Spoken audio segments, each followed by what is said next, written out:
What's up, guys? Here with you with SC Wonderkid, episode 98. Here with my guy, Breton. How are you? I am doing a whole lot better than Julian Nagelsmann right now. I think we walked into that. I think that was a little too easy. I guess we should feel bad for the guy.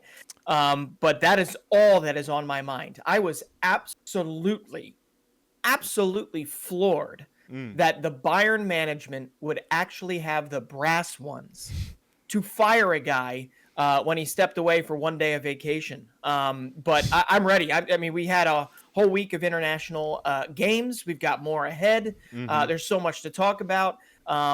Great week. And I'm ready to get going, man. Episode 98 of close to 100. How are you doing? I'm doing all right, and I was like you, shocked with the Fabrizio Romano news about Thomas Tuchel becoming the new coach of Bayern Munich and the Julian Nagelsmann sacking. The Julian Nagelsmann sacking is going to cost Bayern Munich 65 million in total.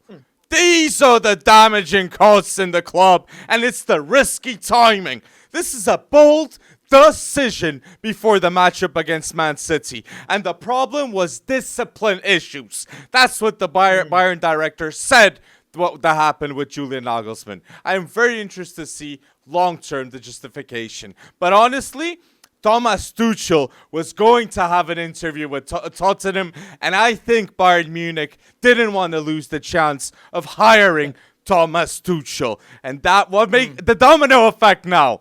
Tottenham, do they get Julian Nagelsmann now? Oh, nope, my days, the possibilities. Nope, you feel like that's impossible? I feel like Todd Bowley is thinking to himself, no. Hey, if they can just shotgun fire a 35-year-old manager, maybe I'll just fire Potter and I'll go out and get Nagelsmann. I mean, okay, the whole disciplinary stuff, and I'm not here to jump on Nagelsmann's side. What I am here to say, like, this is definitely like a shotgun firing. It doesn't really make too much sense. He's 8 for 8 in Champions League football this year. 8 wins out of 8 games. They've conceded twice in Champions League football this year. And yes, they have not been that consistent in what could be their umpteenth, billionth, whatever it is, Bundesliga title in a row. I'm just confused as to how, from a disciplinary perspective, that they would have expected anything less from a guy that is 35, that took his first managerial role at 28 or 27, and you threw money at this gentleman, right? Expecting him to what? Be a 55-year-old, a 60-year-old, a 65-year-old? I'm not excusing the guy for going on a ski vacation. I'm not excusing the guy for having a relationship with a Bild reporter, right? I'm not excusing a guy for maybe not threatening, but definitely firing out of spite a goalkeeping coach in order to get back to Manuel Neuer. But for you to think that Julian Nagelsmann was ever going to be the finished product as a, manager / person, that's naive. And True. It cost you $60 million plus, 60 million euros plus. So, but ever since that Villarreal lost in the Champions League, I think the Bayern directors weren't too happy. And they always had the doubts in the Champions League. I do agree with you. Julian Nagelsmann at the age of 35 is the best young manager in the world. Okay, Will Still, unbelievable. Ruben Amorim, Dominic Tedesco. You got an unbelievable list of names under 40. But like now, will we see Nagelsmann going to Real Madrid? So, Breton. Julian Nagelsmann, Real Madrid, Chelsea. Why Chelsea? I'm going to keep saying it. I honestly think there will be a conversation. You're the first one I see online saying that. That would be so bold. So bold. Well, but here's where it's so different, right? Okay, first off, how fortunate, and Thomas Tuchel has even come out and he said, my goodness, like, this is just great fortune for me. I was just dumbstruck when I found out that they wanted me, first and foremost, that they wanted to get rid of Nagelsmann. I mean, even Joshua Kimmich was, he was sideswiped by this news, right? Leon Goretzka was sideswiped by this news. But Thomas Tuchel, once again, okay, I believe it was late January he was hired as Chelsea boss before he made the run to win the Champions League final. and now you've got him 2 months later, end of March, a lot of the hard work has been done, except obviously, big matches ahead with Borussia Dortmund over the weekend. And then you've got, 10 days after that, you've got Manchester City. But when it comes down to it, here it is again. Thomas Tuchel could come in and he could wind up being a Champions League champion after all the hard stuff, or not really all the hard stuff, but a good amount of the hard stuff was done previous to this. Like when Thomas Tuchel went to Chelsea, that was like 3 months. He won a Champions League.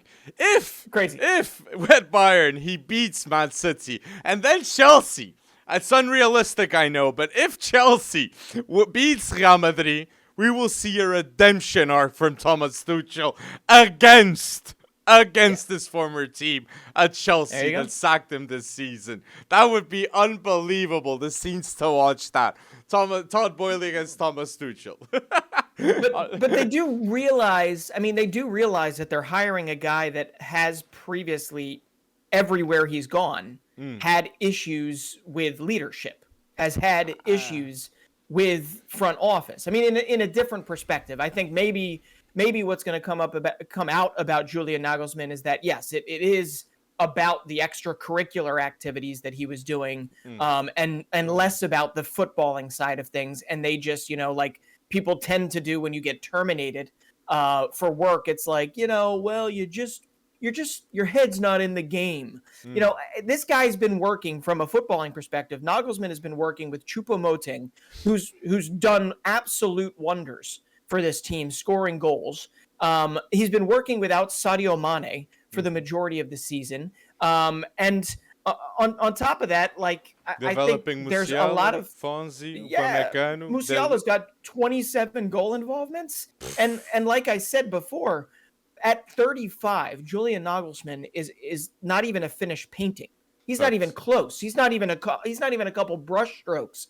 This guy, he has an ego, just like I'm sure at 35, Jose Mourinho had an ego, right? Still does, right? It comes with people, and there's going to be an ebb and a flow. And I get, why do you pay 27 million to buy him out of his RB Leipzig contract to not go through that journey with him? True. That's what I don't really understand. It's not like you're paying 27 million to get Carlo Ancelotti, who should be more the finished product. It really does bother me in that sense, unless of course it comes out that he did something absolutely terrible. But I don't think we're going to see that. I really don't think we're going to see that. So I don't know if it's bold moves by the Bayern board, but it certainly is something, and I guess we're going to find out sooner rather than later. And if Tuchel's on I get it, I guess. Let's see. You had your guy, and Let's see, people. Put down below in the comment section your thoughts about Thomas Tuchel becoming the new Bayern boss and Nagelsmann. Where will Nagelsmann go? I see Chelsea being a conviction of Bretson, so I'll be dying to see what you guys have to say down below in the comment section. And mentioning Chelsea, what a result for the new era at Belgium. The new era of Dominic Tedesco. Oh my days, what did he do with Romelu Lukaku? Hat-trick against Sweden, okay? His first goal since October 2021. Lukaku needed it, and I'll be honest, I don't see strikers at Chelsea that are having better matches than Lukaku had with Sweden. So we might see next season João Felix being bought, Lukaku, Mudryk, Enzo Fernandez, Reece James, Benoit Badiashile, Wesley Fofana. Great list of names, but I expect to see Lukaku having a chance at Chelsea next season. I really do. So let's see. Chance. I am absolutely here for that. And I hope it happens because we've all seen Lukaku at his best. But I am going to say right now that Lukaku, it is going to take probably a whole lot, many more games like this, many more hat tricks, if you will, for any Belgian fans to get that bad taste in their mouth, out of their mouth after that World Cup showing. But hey, it's a hell of a start, and Tedesco, there's a lot of good things to like about Tedesco. I'm really intrigued to see what they can do, but I think I'm most intrigued to see that he had no problem right away putting 19-year-old Johan Bakayoko on the pitch And right away, not surprisingly, Bakayoko assisted, I believe, the completion of Lukaku's hat trick in the game. And all of this overshadowed Zlatan Ibrahimović becoming the oldest player ever to feature in a Euro qualifier late in that game. So I had higher hopes. Yeah. Oh, I had higher hopes for this Sweden game. I mean, Belgium went into Sweden and really took it to them. True. So anyone that is thinking that the golden era is over for good, I think they've got a little more to say left. And it actually helps that because the World Cup was in the winter, that it's not too far away. This Euro, 2024 Euros in Belgium. I'm sorry, in Germany. So I think that might be the final curtain call for Lukaku, for De Bruyne. They could play longer, but it's going to be really interesting to see how this Euro qualifying goes for them. But man, I don't think the Belgian supporters out there couldn't have asked for a better start to go into Solna and kick the crap out of what I thought was going to be a relatively strong Sweden team. And the thing that I love with Dominic Tedesco is Dominic Tedesco didn't get Hazard. Dominic Tedesco didn't call up Hazard, and he calls up, like you said, Johan Bakayoko, Debast. You see a name like Romeo Lavia, 19-year-old, and even Andre Onana, Faes, and Trossard, all involved with the first team. He trusts who's playing top level right now, and that's what I like about Dominic Tedesco. And it's going to be the last dance of Lukaku, De Bruyne, Carrasco with Dominic Tedesco. And let's see, Hazard, come on, have a comeback in your career. If he's involved with this team, it would be unbelievable. But Tedesco won't call him up if he's not good enough. And that's what you want to see. That's what you want to see. So big respect on that. And on that Zlatan note. That was so funny. I will always respect what Eden Hazard has done at the peak, when he was at his peak. But you're better off calling up his brother than you are him at this moment in time. So, I'm really excited to see what Tedesco can do here, because it was always going to come down to who replaced Roberto Martinez at Belgium, and whether or not they could actually figure a way to weave the really good parts of the leftovers of Belgium with the really good new guys. And Amadou Onana, if you haven't been convinced already, which I know you have, but if our listeners have not been convinced already, Amadou Onana is going to have a massive, massive part in whatever Belgium does in this future. He's such a great player right now, but I think he's not even scraped the surface of the player that he can be. He could be so much more dominant in that midfield. That's a good mention. And since we're mentioning Belgium with everything that we're saying, a team that I want to say the best international squad in the world right now is a team led by a captain, 24-year-old Mbappé, that destroyed the Netherlands. Okay, Mbappé, I gotta say, he's the leader and the future of France. 2 goals and 1 assist against the Netherlands, and he will be the all-time goal scorer of France in the near future. Giroud has 53 goals, and I really see Mbappé breaking that record. He has 38 goals right now. I want to say that. And Griezmann.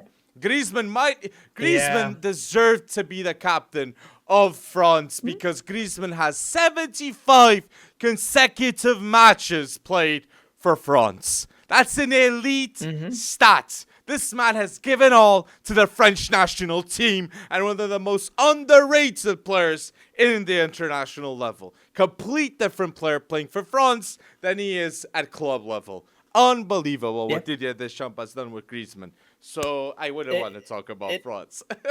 And I feel like Antoine Griezmann might have gone rebellious teen on us after he found out that Kylian Mbappe at 24 years old was going to become the captain, because man, that hot pink hair is incredibly distracting, I must say. Bold, there you go. But listen, I'm 100% in the camp that if they had announced Griezmann as captain, I don't think Mbappe would have stormed off the pitch at Clairefontaine. I don't think he would have said, my goodness, I will, I'm giving back my key to Paris and I'm blah, blah, blah, and I'm leaving this. He would never do that, okay? Mm-hmm. I think Mbappe's already come out, if I can translate French correctly. I think he's already come out and said Griezmann absolutely deserves to be captain. I could have seen Griezmann being captain for 2 years, right? A year or two, or through the Euros, and then announcing Mbappe, because Griezmann's not, 24, but he's also not 40. And 32? The amount of and the amount of different roles that he has played, right? And that change in role and how good he was for France in this last World Cup, it's just so damn impressive. But here's the thing: Kylian Mbappe does everything. He leads by example. And at 24 years old, Olivier Giroud hadn't even scored for France yet, right? At 24 years old, Zidane only had 5 goals. Thierry Henry only had 10 or 11 goals. 11. Okay, and Platini Michel Platini. Yeah, Michel Platini, 11. So I think you and I saw that same stat, and it's so bonkers at what Mbappe is doing, in that he's rewriting the history of a program that over the last 20 years has already had a rewriting of a history. They've had some of the, since 1998, they have some of the best sustained, consistent success of any national team on this planet, and it's so amazing to see. It is kind of poetic that Kylian Mbappe did pass who on the list on his way up there. Yeah, Benzema.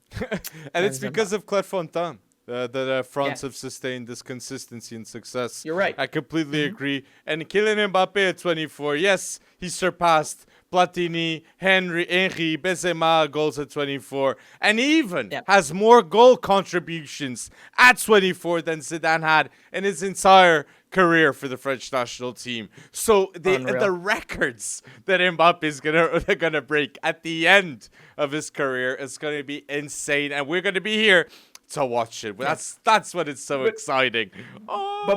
Before we move on from Les Bleus, there's a couple other things I gotta say here. Yes. One, Ronald Koeman. Ouch. That is not the way you want to start. Everybody was high after the World Cup on the Dutch. Okay, they thought they could have done better, but they saw glimmers of hope. Gakpo and De Jong and all this, all that, blah, blah, blah. Okay, this game was over within the first, 20 minutes, all right? It also ended a ridiculous run of form for the Oranje. And under Louis van Gaal, previous to this, I think it was over 20 games that they were unbeaten. So that was kind of a bummer to see that, because I thought that was going to be a much tighter affair than what Kylian Mbappe had allowed for. But the only other thing I have to say about France and their continuity and why it's so insane is under the years of Hugo Lloris and Fabien Barthez and some of the other ones I can't think of, all the goalkeepers that have played for France previous to this, I am really, really high and excited about the era of Mike Maignan in goal for Les Bleus. Okay? I honestly believe that he has this beautiful, combination of proper leadership, proper respect in the locker room, and I think he's just getting started. He's only 26, 27 years old, if that. So there's these videos that have been coming out of him basically lecturing, the locker room on positioning, on how to get out and attack quickly, on where they are on the pitch, all that good stuff, and it's exactly what you want to see, and it's only been echoed in repeatable fashion by every one of his AC Milan teammates. Okay, Theo Hernandez has sung his praises. Olivier Giroud has sung his praises. Benacer has sung his praises. So everywhere Maignan has gone, I really do believe that France's success is not just going to hinge upon Mbappe, is not just going to hinge upon how long Griezmann can last. I think Mike Maignan is going to have a massive, massive role to play in how good Les Bleus can be in the next decade. Facts. So we'll see. Facts. And an AC Milan legend in the making, and a French national team legend in the making with Mike Maignan. World-class keeper, you can say right now, and a fantastic replacement for Hugo Lloris that was a captain too. He was a captain too for Le Bleu. So Mbappe is going to have a partner in crime with Mike Maignan. Great reference. And just ending with Griezmann. Griezmann at 32, if you see his heat map for Le Bleu, he's everywhere. He's given that free will with Didier Deschamps, and that's why he performs at such a high level. I'm sure we're going to see Griezmann until the Euros in 2024. So exciting times. And I'm sure Sorry, yes. Yeah, I mean, are we sure that the hair does not throw those heat maps off? Are we sure that doesn't, No, I'm just kidding. He is everywhere, and I hope that he has another big role to play because Griezmann is something else for Les Bleus.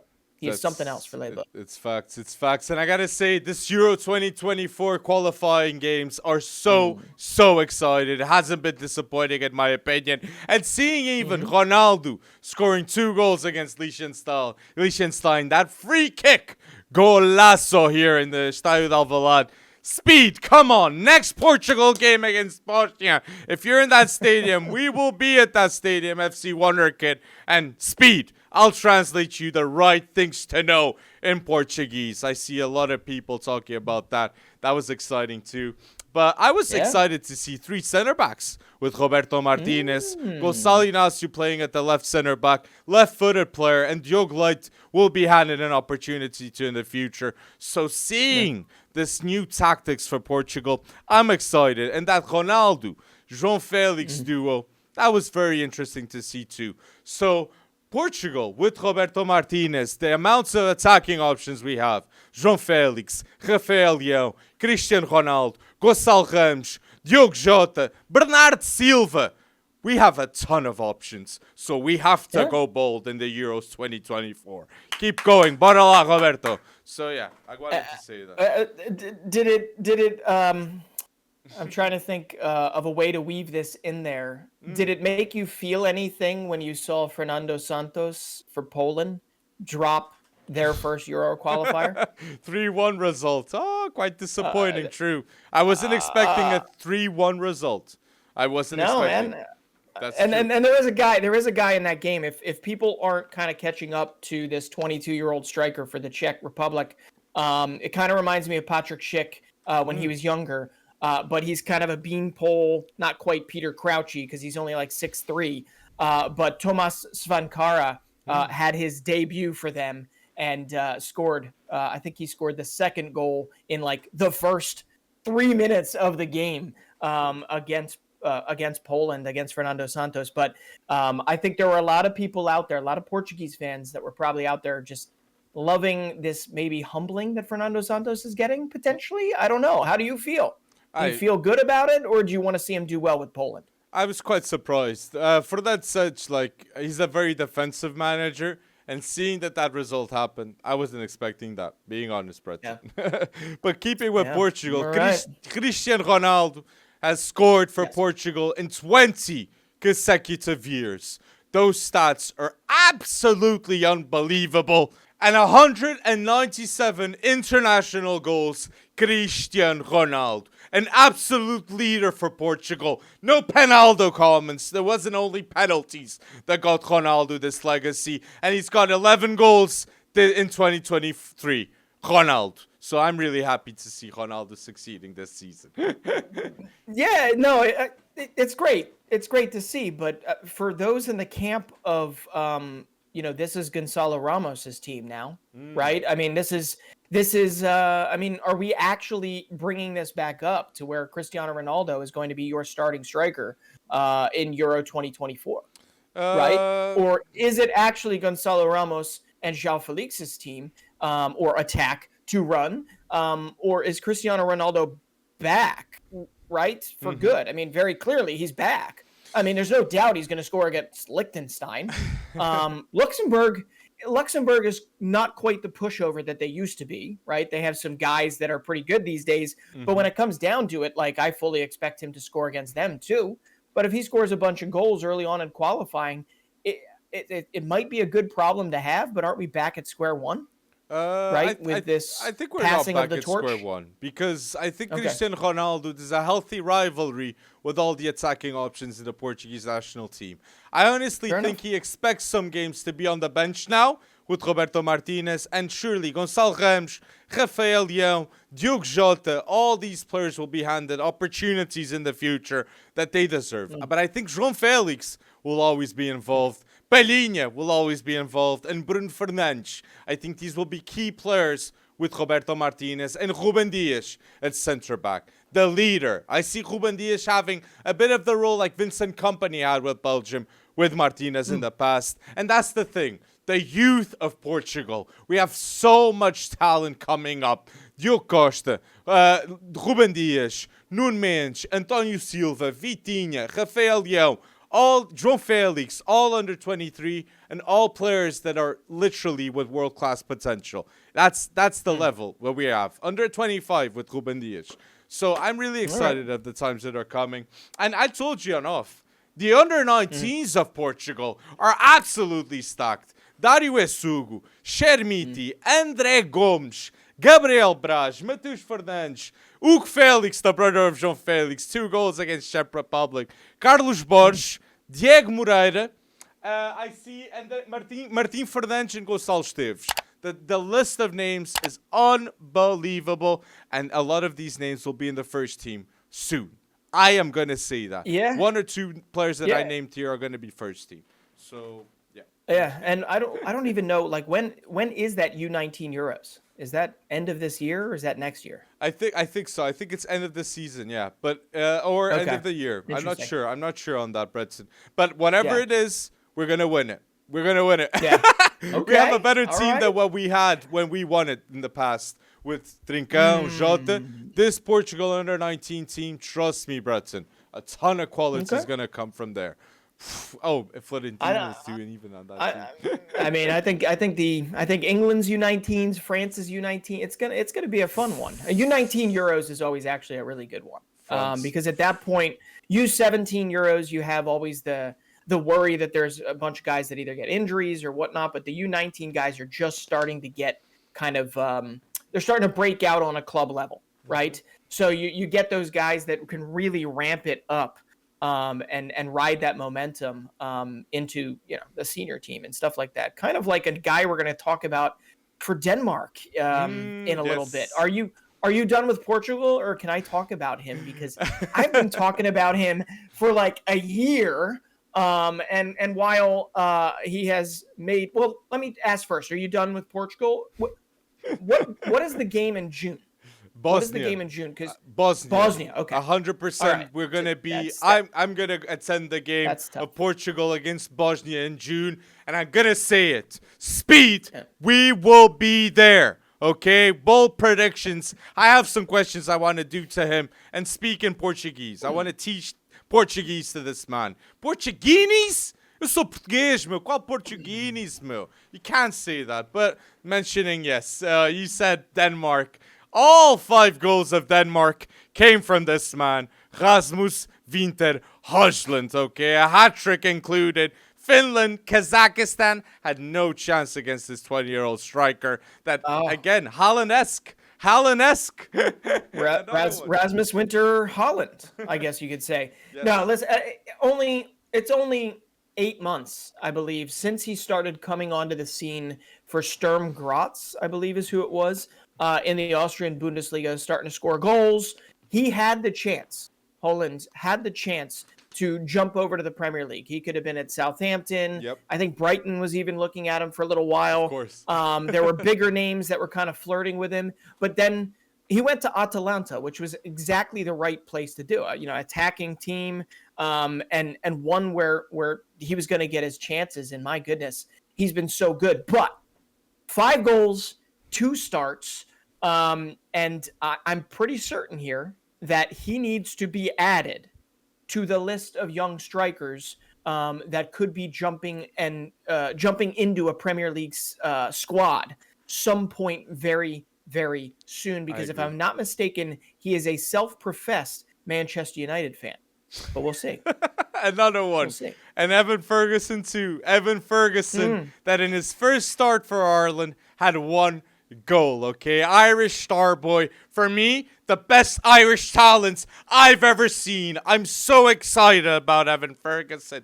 The movement, the technique, the finishing, and the potential at 18. He has 3 goals scored in 294 minutes in the FA Cup, Evan Ferguson.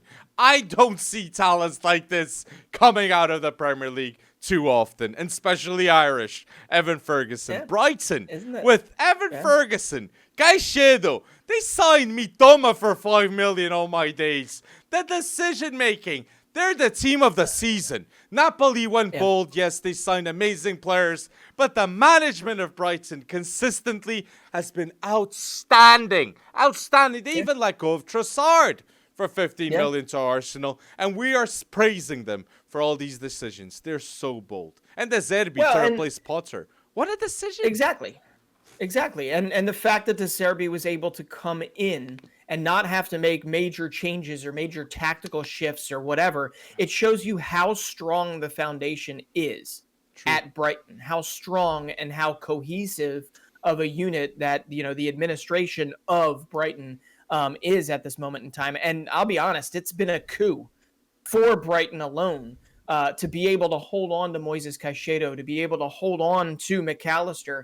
And if they can do it again with Evan Ferguson and actually somehow find their way into European competition this by the end of the season, I mean, who knows? They might stick around. They might stick around for a little while. I don't know if they'll be a West Ham United and, you know, go from being Europa Conference League to relegation fodder, but it doesn't feel that way. It feels like they make the right decisions, and De Zerbi was the right decision because they knew that everybody else was moving in lockstep. But I am just as high on Evan Ferguson as you are at this moment, but I am higher on Rasmus Winter Højlund. And if you're going to say, you know, from the perspective of, I think they would still need to buy Manchester United or whoever else would be looking at him. But Manchester United, if they were to be going for a striker like Højlund or Ferguson, I think they're still going to need to go for a Harry Kane as well. Right? Or Osimhen, right? I think Osimhen, so 130 million. Spend it, United. Yeah. Spend it. Yeah, if you got it, I guess spend it. But my goodness, I am more high. I think the cap on Højlund is so dang high. He is so I think world-class it's so tough to gauge. Yeah, it's so tough to gauge his speed. He has this like poacher. He looks like Haaland a lot in terms of his poaching abilities, in terms of his positioning abilities. But yeah, I mean, Haaland, obviously you add in the size and you add in the freakish speed and the strength and the stuff that he can do. Yeah, Højlund is not Haaland. But I really do think that this guy has to be high on the list of anybody looking for a top young striker this season, because he's just getting started. Atalanta, he's got 14 games this season, 7 goals. He's even involved in Serie A. We'll have more than 10 goals in Serie A. Rasmus Winter Højlund, so the price tag will be up. But I know that from an FC Wonderkid perspective, this kind of knocks down the narrative. I have to bring up the fact that Kazakhstan wound up winning that game. Come back. They came back, a remontada, 3 goals in the final 15 minutes or so to somehow beat Kasper Schmeichel and get them 3 points, which I don't think Denmark or anybody was necessarily expecting that. So good on them, and they probably deserve at least a little line in our FC Wonderkid podcast here, right next to the fact that Højlund had them pinned against the wall for at least 75 minutes, but then they got it done. And I want to say, too, we mentioned Kane and all this with the Man United. So Kane became the all-time leading Englishman.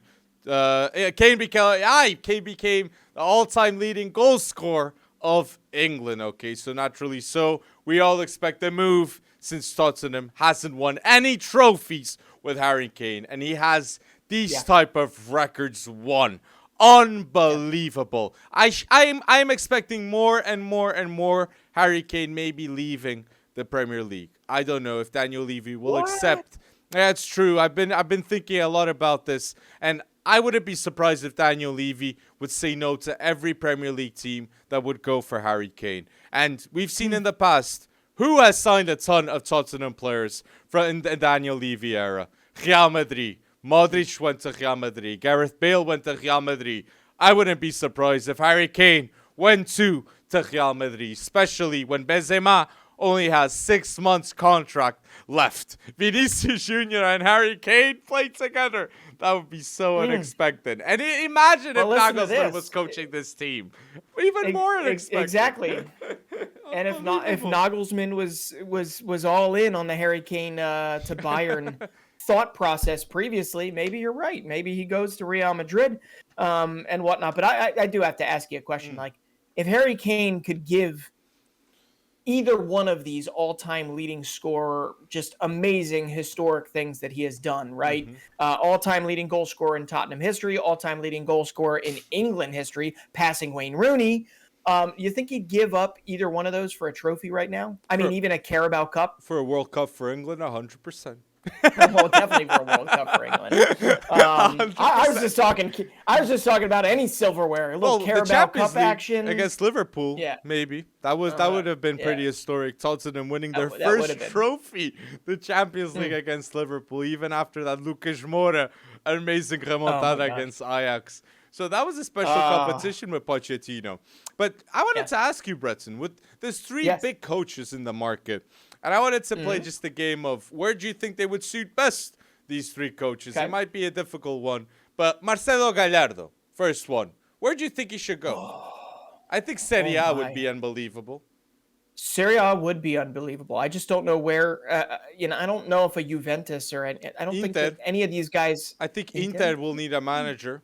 I don't like Inzaghi, being honest. Another place I'd often thought about Gallardo winding up would be as the heir apparent at Atletico, for Simeone. So that's kind of still the first place I think when I think where should Gallardo go. It would shift the playing style pretty dramatically. That's true. But it would be really, really interesting. Pochettino, where do you think he will go? Mauricio Pochettino.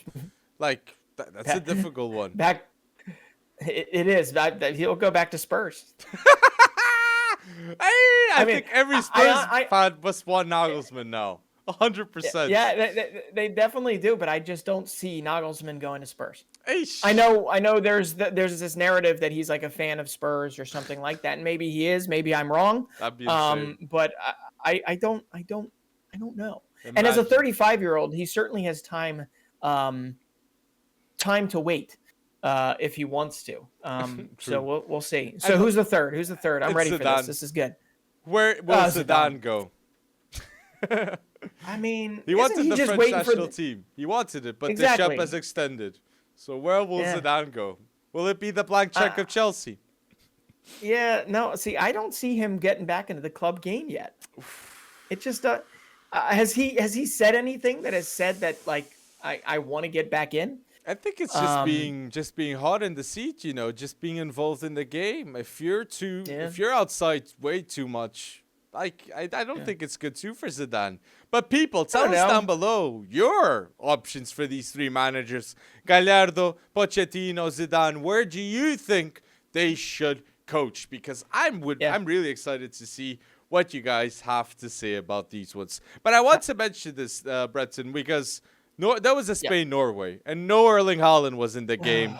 And Alejandro Balde, crucial player for Barcelona and for Spain. He had an assist, a key assist in El Clasico, match-winner assist. And now with Norway, we see him having another assist. Alejandro Balde is a Golden Boy nomination for a reason, and one of the best young left-backs in the world, 100%. So that's my first shot, Balde.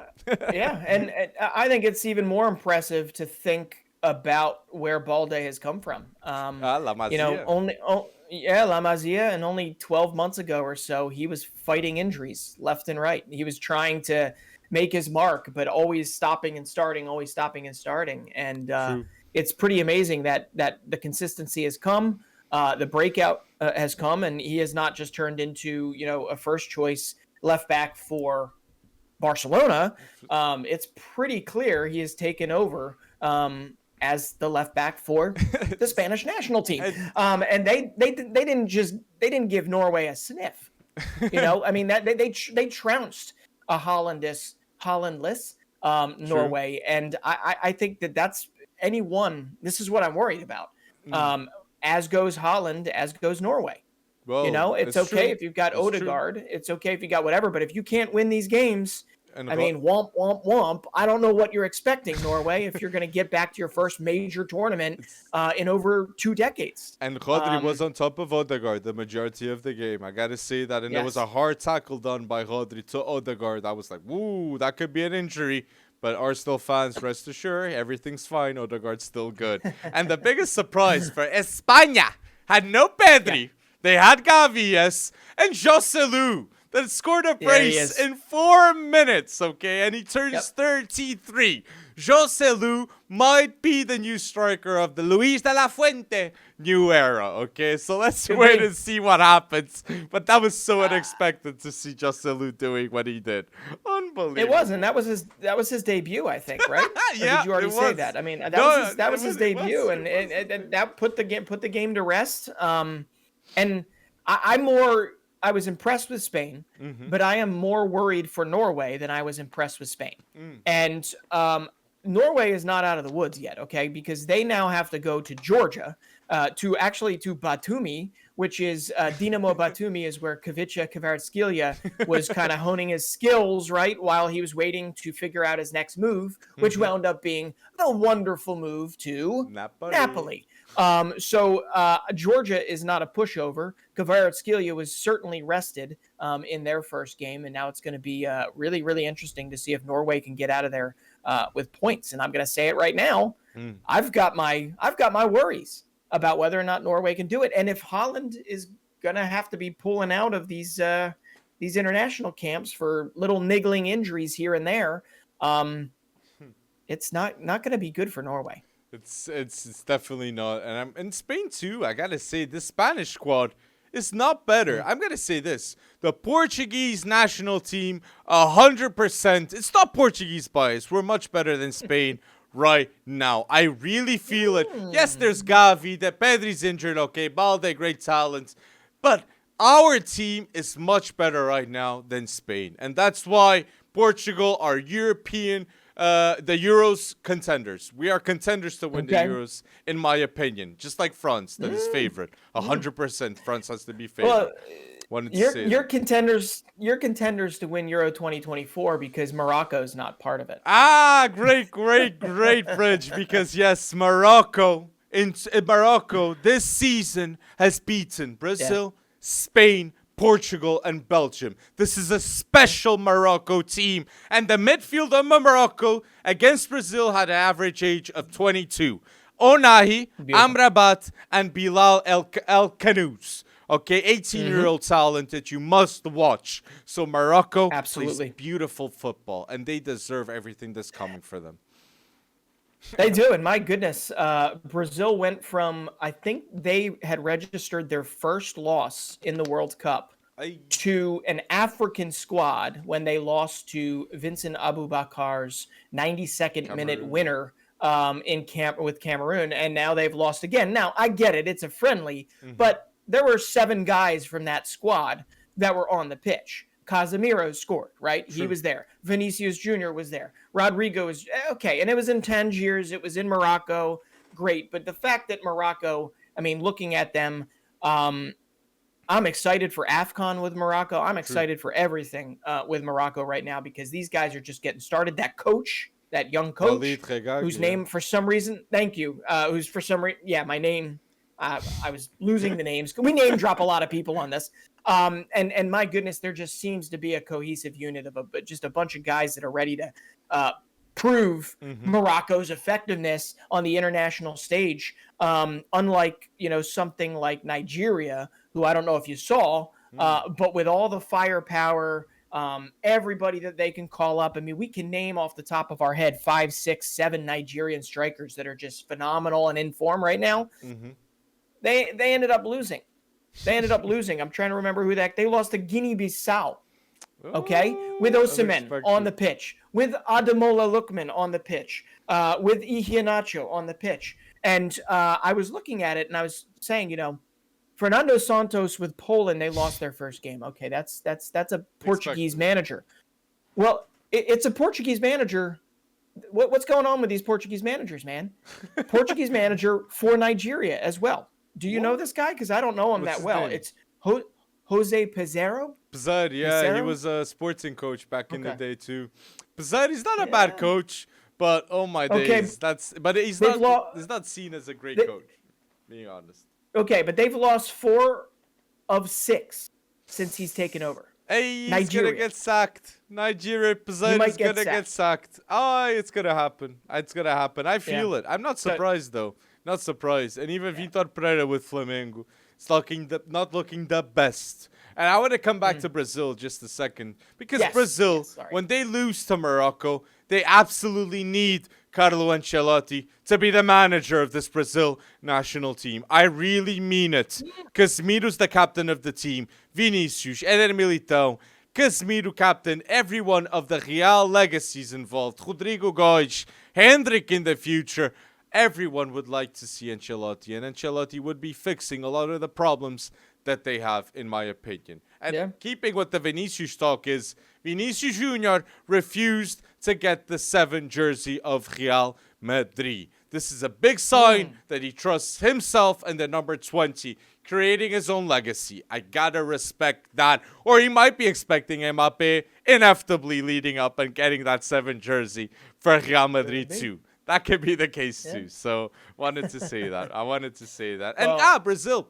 They played Vitor Roque. Yeah. That was one of the youngest players to play for Brazil in Brazil's history. And André Santos started. A player that Chelsea signed before all this hype in Copa Sudamericana.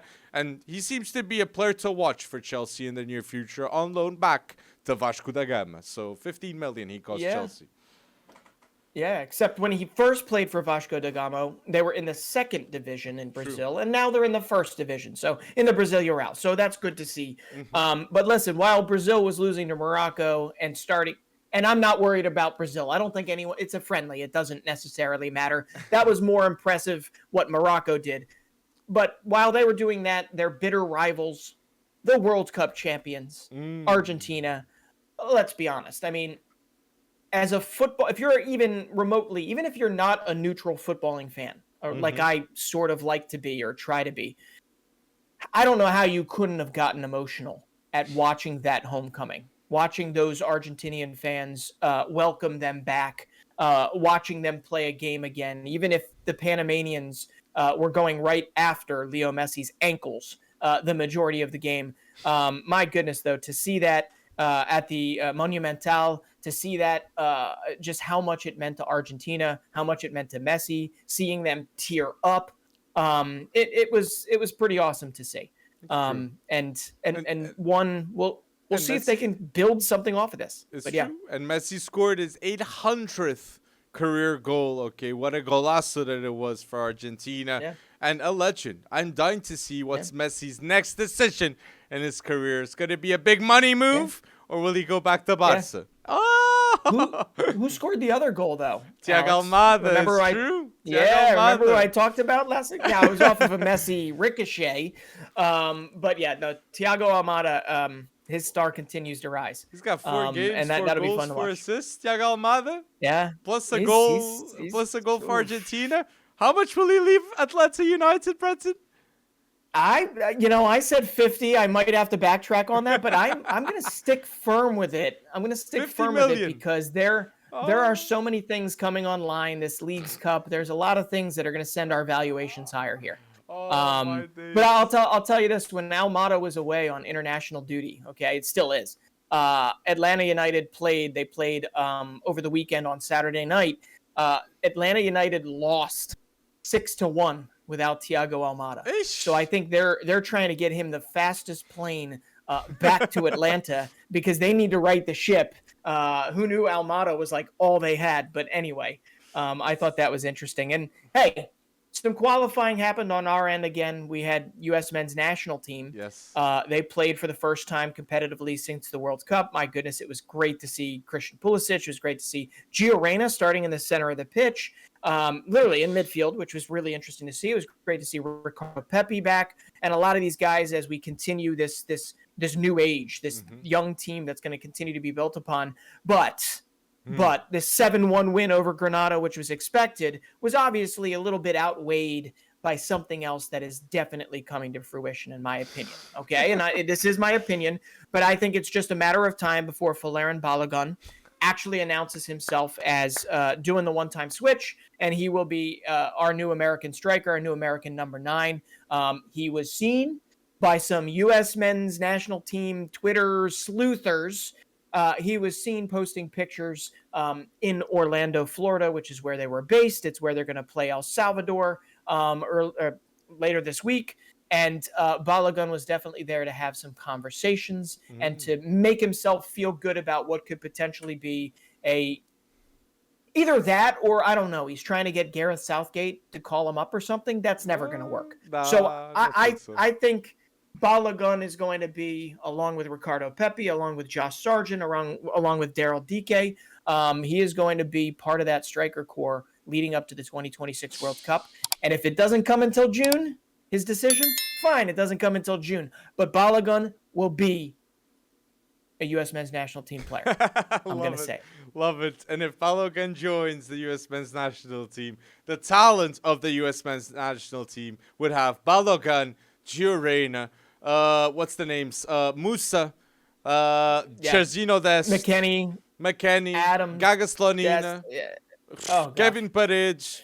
You guys would be absolutely stacked. Better, the best U.S. men's national team ever in 2026, Breton. Definitely the best player pool we've ever had. Okay. Top to bottom. Now, whether or not that could do something, we'll we still have to get a manager, and I don't think Julian Nagelsmann is coming over to manage us. And you guys are going to play Copa America exciting. too for U.S. men's national team. So that would be very interesting to see how do you match up against the South American teams. I think that would be a very good practice. Not practice, but tournament leading up to the World Cup too. I like to say that. And 2 pieces of news I want to say in the podcast. I think Arsenal, since they didn't get Moises Caicedo, I think it's very understandable for them to lean on Romeo Lavia of Southampton and can get relegated. And Romeo Lavia is one of the best midfield under-20 talents in the world. And that would be a great signing by Arsenal and Mikel Arteta. And the other piece of news is N'Golo Kanté is coming back, baby. And N'Golo Kanté is needed against Real Madrid. So Enzo Fernandez and Kanté might be starting, together to stop this Real Madrid team that loves Champions League. And let's not forget the Kanté bold runner form that was key for Chelsea to win the Champions League with Thomas Tuchel too. So wanted to see that. I wanted to see that. Yeah, what is that? That's his first action in 7 months or something? Facts. Pretty amazing. So we all want to see N'Golo Kanté. We at least need to see his smile on a regular basis again. And one other thing that we didn't mention about Morocco, Brazil, that this is something I had to. How in the heck has nobody picked up Sofiane Amrabat? How? This has bothered me since the last whistle of that World Cup final. I don't understand how Sofiane Amrabat. I get it. Maybe Fiorentina has jumped in the way of multiple moves made for him. I do remember hearing that Manchester United went for like a loan to buy deal, and maybe Arsenal too. But my goodness, people, pay the premium. I mean, if they're paying 10 million, Marseille's paying 10 million for Unahi, one of the World Cup stars. I mean, Amrabat can't exactly break the bank. Give him the extra $1 million or $2 million or $5 million or whatever it is. Get Amrabat in the door. This kid's a 26-year-old machine. He's not a kid, but he was phenomenal once again versus Brazil. And I honestly believe that he's kind of wasted at Fiorentina. Nothing against Fiorentina fans, but. And that's what's special about this Moroccan team. Playing together, Morocco is one of the best teams in the world. Individually, common names for many. But as a group, one of the best in the world. Onahi, Amrabat, Bono, Naif Aguerd, Hakim Ziyech, such a star. And it's great to see all these names put together. And Bilal El Khalous, with 18 years old, is a special talent coming forward. And Hakimi captain, one of the best fullbacks in the world too. So there's a lot of things that this Moroccan team has that are very, very special. And I wanted to leave the podcast on my end saying, please, people, FC Wonderkid, we are saying for you guys to be aware of Luka Vušković, okay, center back that plays for Ajax Split. He's born in 2007. Distribution, playing ability, reads the game in such a special manner, people. Please remember this name, Luka Vušković. Okay, I wanted to say that. Yeah, no, and anyone that follows HSV Hamburg will know his brother, who has been frozen out, I think, of that team that's chasing promotion right now. But Luka Vušković will be, in my opinion, and his brother is still not that old, but he will be 5 times the player that his brother Mario Vušković is currently. But it's a wonderful shout out. And if we're going to shout out some kind of real young ones, in your U17 Euro qualifying, there's two slam dunks, right? 2 guys that pretty much everybody knows. If you've been watching Dortmund's youth setup, and if you've been watching, obviously, Arsenal's youth setup. Yes. But Paris Brunner is Dortmund's future. He has 2 goals, 2 assists in 2 games so far in U17 qualifying. Listen, he's not putting up the same numbers that Moukoko was back in the day, but he is every bit, what they expect to become a star at Dortmund. And I wouldn't be surprised if he actually makes his debut by the end of this year. And then we all know Ethan Nwaneri. Not only does he kill it in Arsenal's youth squad, not only is he etched in stone at this moment in time as the youngest player ever to feature in a Premier League game. But Ethan Nwaneri had 4 goals for the England's U17s, to I think 1 assist as well in 2 games. And it's very clear, as if it wasn't already, that he's well beyond the U17 level. I'm pretty certain he would not look out of place with the U19s, but those are the 2 obvious ones. Okay. There's a less obvious one that everyone needs to watch. Everybody knows I have an affinity for the Danish Superliga, the Danes in general, France, and some of these young guys. But yeah, no, Oscar Schwartau, who plays for Brøndby. If you don't know his name, I'm not going to go into a scouting report here, but he has been very, very good for for Denmark's U17s, and he's already made his debut for Brøndby in the Superliga. I think you're going to see him make a move next, whether it's Ajax or somebody that next rung up. Schwartau is going to be somebody you got to be watching. So as much as we love these Euro qualifiers, I love poking through the U17 and U19 and U21 rosters, because that's where the next guys come, obviously, and that's where we got our name from. It's true. And great shouts. And Norway has Erling Haaland. Norway has Martin Odegaard. But in the under-19 setup, there's 2 players I'm very fond, and it's Andreas Sleudrup, that went to Benfica, baller to watch, and Antonio Nusa, that at 17, he did score in that under-19 game that Norway, I think, beat France 2-1. Great result. But yeah, it was quite shocking. I'm gonna say it right now. I feel like Nusa probably could have actually helped out the senior team. If Norway was feeling bold, because he has provided an injection of energy previously for Club Brugge. He scored in the Champions League against Porto. Yeah, but I don't know why. Come on. You cowards, play these young guys. Play these young guys. Odegaard's the oldest of the young. Bring those guys up there, especially if Haaland's going to be injured all the time. Hopefully that doesn't become a thing. That's a good shout. And people, if you're listening until now, do not forget to like this video, episode 98. Please follow us on Spotify, Apple Podcasts, YouTube. And again, leave the topics that you want to see or games you want to see Start Bench Sell back in the podcast. I would love to do them with Breton. Okay, knowing like Kvaratskhelia, Saka, Vinicius, Start Bench Sell with these 3 names, like bold predictions like these. So people, thank you. Thank you so much for listening to episode 98 until now. And thank you for going bold, community.